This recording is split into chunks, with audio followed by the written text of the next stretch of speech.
Assalamualaikum warahmatullahi wabarakatuh. Sampai jumpa ya teman-teman mahasiswa, rekan-rekan, bapak-bapak, ibu-ibu, anak-anakku ya. Masih ingat nama saya kan ya. Tidak usah perkenalan lagi karena minggu yang lalu kita sudah berkenalan ya, nama saya, tapi saya tetap, barangkali yang kemarin tidak hadir ya, nama saya masih tetap Heri Sofyan ya. Apa yang akan kita pelajari apa? Oke ya, pengantar ilmu ekonomi ya. Ekonomi apa? Ekonomi mikro ya. Jadi ada ekonomi mikro, ada ekonomi makro. Kita ekonomi mikro khusus, ekonomi mikro. Nah ininya. Tapi sebelumnya saya masih tetap harus ingatkan ya, bahwa proses pembelajaran itu bukan hanya hadir pada saat UTS, hadir pada saat UAS, tapi penilaian itu terbagi ya. Terbagi dari beberapa hal, baik itu UTS atau UAS ya. Dan di situ saya sudah tetapkan kalau untuk UTS itu kan adalah persentasenya ya, sebagai saya sudah sebutkan, yaitu 30% untuk UTS ya. Kemudian di kelas juga kehadiran di kelas itu ada ya 20%. Kemudian yang lainnya pada saat UAS itu, dan hadir pada saat pertanyaan-pertanyaan di dalam diskusi juga itu adalah merupakan salah satu penilaian bagi kami. Nah, itu jadi bukan hanya ini, tapi Anda tidak hadir cukup UASnya saya bisa lah, UTS juga bisa, itu artinya tetap aja bahwa ada hal-hal lain yang memang harus kami nilai, harus saya nilai ya. Nah, oke. Dalam pertemuan sebelumnya ya saya sudah sampaikan mengenai tentang apa sih ilmu ekonomi itu ya. Ekonomi terutama dalam ekonomi mikro. Nah, jadi dalam ekonomi mikro ini kita apa sih ekonomi mikro itu ya? Yaitu suatu studi mengenai individu-individu ya dan masyarakat. Jadi individu dan masyarakat yang membuat pilihan ya, dengan atau tanpa menggunakan uang, dengan menggunakan sumber-sumber daya yang terbatas. Jadi sumber daya itu terbatas ya, tetapi dapat digunakan dalam berbagai cara untuk menghasilkan berbagai jenis barang-barang dan jasa. Nah, jadi dalam ekonomi mikro dibatasi akan menghasilkan barang-barang dan jasa dan mendistribusikannya untuk kebutuhan konsumsi sekarang dan di masa yang akan datang. Nah, kepada siapa? Ya, kepada berbagai individu dan golongan masyarakat. Oke, jadi dalam ekonomi mikro ini selalu dihubungkan, dalam ekonomi itu selalu dihubungkan dengan siapa? Jadi dengan kemampuan faktor-faktor produksinya untuk menghasilkan barang dan jasa. Itu yang disebut maksimisasi keuntungan. Dan kedua, maksimisasi kemakmuran, yaitu selalu dihubungkan dengan apa? Yang keduanya selalu dihubungkan dengan keinginan masyarakat untuk mendapatkan barang dan jasa. Oke, itu harus kalian pahami ya. Dalam hal ini ya, faktor-faktor produksi kemarin saya sudah sampaikan, yaitunya apa saja yang menjadi faktor produksi ya. Jadi ada sih kebalikan daripada ekonomi mikro ya. Tadi kan ada ekonomi yang disebut ekonomi makro ya. Yang membahas itu apa yang dibahasnya? Itu aktivitas ekonomi ya secara keseluruhan, terutama mengenai pertumbuhan ekonomi, inflasi ya, pengangguran, berbagai kebijakan-kebijakan perekonomian yang berhubungan serta dampak atas beragam tindakan pemerintah ya, misalnya perubahan tingkat pajak ya. Nah, itu menjadi bagian daripada ilmu ekonomi makro ya. Guys.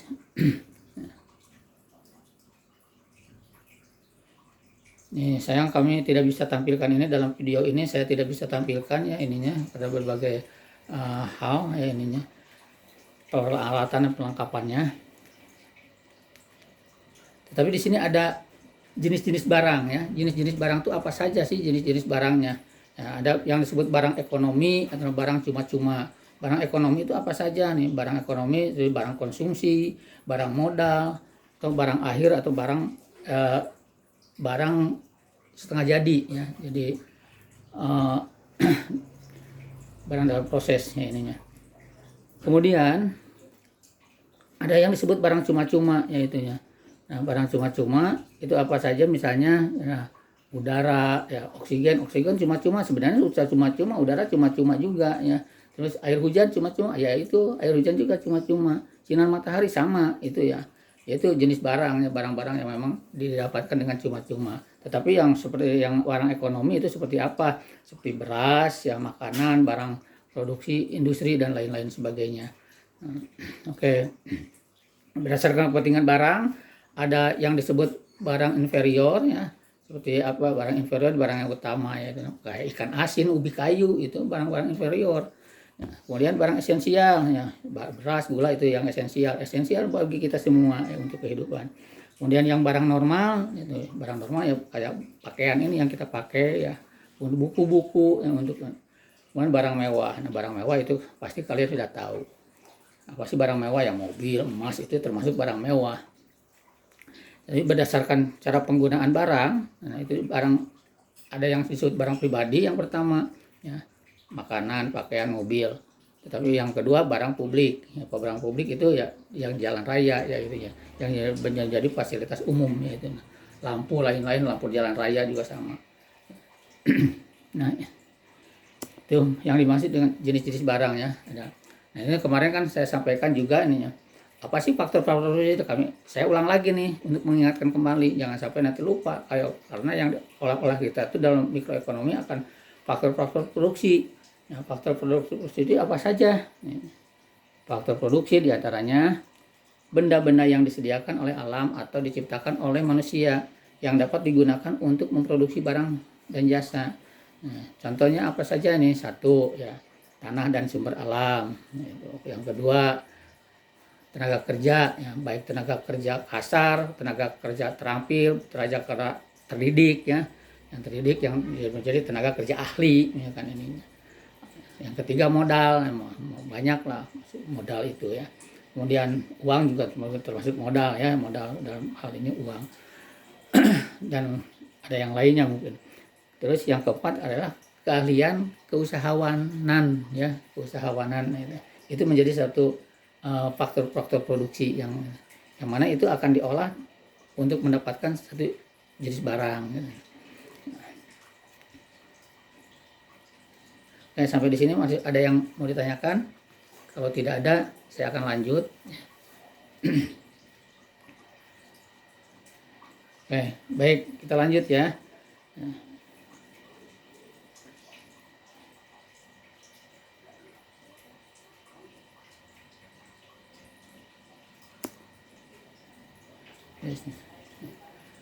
Dalam hal ini, titik berat pada pertemuan ini ya, saya akan sedikit memberikan gambaran tentang kurva ya ininya.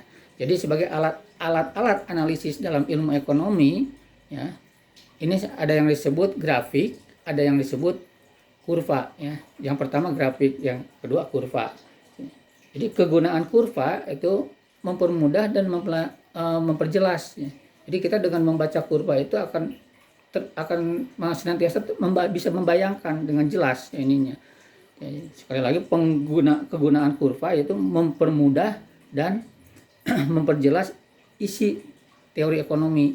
Nah, sifat-sifat penting kurva ya, mempunyai dua sumbu, yaitu sumbu vertikal dan sumbu horizontal atau X dengan Y dengan X ya ininya kalau vertikal ya. Kemudian yang kedua, yang ini tiap sumbu menjelaskan nilai dari suatu variabel. Nah, variabel apa? Nah, oke, nanti kita lihat ya, kita yang mau saya tampilkan itu variabel apa saja yang ada dalam sumbu-sumbu tersebut. Ya.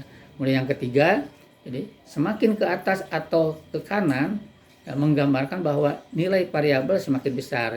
Jadi kalau memang pergerakannya ke sebelah kanan gitu aja, itu menggambarkan bahwa nilai variabel itu semakin besar ya. Oke, nantilah kita bahas ya. Insya Allah sampai ya ininya. Nah, kemudian kalau dalam ilmu statistik, nah ini jadi menyediakan berbagai jenis angka. Jenis angka seperti harga dan produksi ya. Itu statistiknya untuk menunjukkan kecenderungan perkembangan variabel ekonomi. Kemudian yang selanjutnya menguji atau menyelidiki kebenaran pandangan dalam teori-teori ekonomi. Nah inilah ya mungkin uh, ini ada salah satu contoh ya. Salah satu contoh yaitu uh, hukum permintaan. Nah, jadi saya akan di sini akan menjelaskan tentang hukum-hukum permintaan ya. Jadi hukum permintaan itu biasanya jika harga itu rendah, maka permintaan itu akan apa? Banyak atau kurang. Permintaan terhadap barang jika harga itu rendah atau turun, maka harga permintaan akan naik. Oke. Dan sebaliknya ya, kalau dalam penawaran jika harga itu turun, maka penawaran itu akan sedikit, semakin kecil ya. Nah inilah ya, ini salah satu contoh nih saya berikan gambaran ya ininya. Kalau di oke, saya lihat dulu, mungkin bisa di videoin tentang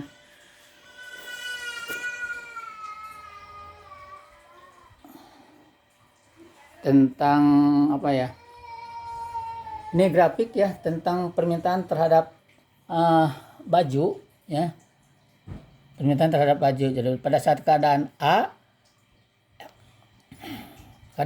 yaitu harga 50, maka jumlah yang dibeli ya, yaitu 300. Pada keadaan B harga 40, maka jumlah yang dibeli adalah 400.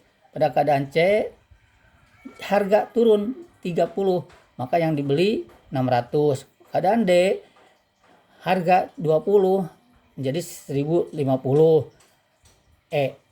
Keadaan E ya, ini harga 10 ya, maka jumlah yang dibeli 1800. Nah inilah hukum permintaan ya. Nah dalam ini kurva permintaan baju ini kelihatan sekali ini. Jadi ini pada saat tadi itu harga ya 10, 20, 30, 40, 50. Nih, pada saat harga 50 atau pada saat 10 nih, pada saat 10 rupiah ya, atau 10 dolar atau apa 10 pokoknya ya ininya, maka jumlah permintaan itu mencapai 1800. Nah ya, mencapai 1800. Tetapi pada saat harga 50 jumlah permintaan itu hanya mencapai pada saat harga 50 cuma 300 ya ininya. Nah, pada saat 300 di sini nih ininya. Atau pada saat harga 40, nah ini ada di titik 200 pada saat harga 40 ada di titik 400 ya kurvanya, pertemuan kurva permintaan bajunya. Nah, jadi inilah yang disebut tadi variabel X. Jadi variabel X itu adalah harga, variabel Y itu jumlah permintaan, dan inilah titik kurvanya. Nah, itu mungkin ya anak-anakku, teman-teman, rekan-rekan mahasiswa, mungkin ini mudah-mudahan ini dengan ditampilkan kurva ini tadi kan, kurva ini sangat menjelaskan sekali ya tentang teori ekonomi ininya ya. Ini baru sampai hukum permintaannya, ini kurva permintaan karena hukum permintaan. Jadi ingat ya, semakin rendah harga maka permintaan akan semakin banyak, semakin tinggi harga maka permintaan akan sedikit. Tapi akan kebalikan ya, berbanding terbalik dengan hukum penawaran. Nah, jadi kalau penawaran, kalau harga itu rendah maka penawaran akan sedikit. Kalau harga itu tinggi penawaran akan banyak. Nah, itulah hukum ekonomi ya. Nah, jadi dalam teori ekonomi mikro. Jadi titik berat dalam pertemuan ini itu di situ ya, mungkin kalau ada pertanyaan ya silahkan ini. Tapi kalau tidak ada, mungkin kita karena kita juga dibatasi dengan waktu mungkin ininya. Tapi sedikit saya sampaikan bahwa teori ekonomi ya untuk ininya, teori ekonomi ini. Jadi teori ekonomi mikro khususnya. Jadi mempelajari apa sih? Jadi mikro itu kan kecil ya ininya. Jadi mempelajari bagian kecil dalam keseluruhan kegiatan ekonomi, terutama menyangkut tentang individu, perusahaan dan masyarakat. Nah, oke, apa saja? Nah, contohnya interaksi di pasar barang. Nah, itu yang dipelajari di ilmu ekonomi mikro. Kemudian tingkah laku penjual dan pembeli, ya, ya atau yang lainnya interaksi di pasaran atau faktoran ya ininya. Oke, kayaknya ini karena durasi waktu ya ininya juga saya dibatasi ininya. Pertemuan ini saya cukupkan sekian ya. Mudah-mudahan kalian ada ini sedikit memberikan gambaran ya. Kalaupun tidak 100% Anda bisa menyerap, tapi insya Allah lah 50% mudah-mudahan saya harapkan, atau 75%, atau seluruhnya memang saya harapkan seluruhnya 100% apa yang saya sampaikan itu bisa kalian serap ininya ya. Ya kalian ungkapkan lagi, dan diharapkan yang kalian setelah mendapatkan pengajaran seperti ini, pembelajaran seperti ini, nah kalian bisa memaparkan dan mengerti tentang apa yang saya sampaikan, terutama tentang masalah teori ekonomi mikro atau keadaan hukum permintaan dan hukum penawaran ya. Oke. Nanti mungkin akan kita lanjutkan ya pada saat pertemuan berikutnya. Insya Allah nanti hukum penawaran seperti apa kurvanya ya itunya. Saya kira cukup sekian ya. Terima kasih atas perhatiannya ya. Saya mohon maaf apabila ada kata-kata yang kurang berkenan di adik rekan-rekan ya. Itulah sebagai sikap sebagai manusia yang saya hanya Allah haknya yang ya, dengan kebenaran yang mutlak. Oke, terima kasih. Bila itu hidayah. Assalamualaikum warahmatullahi wabarakatuh. Sampai ketemu lagi minggu depan. Oke, semoga sehat semuanya. Amin.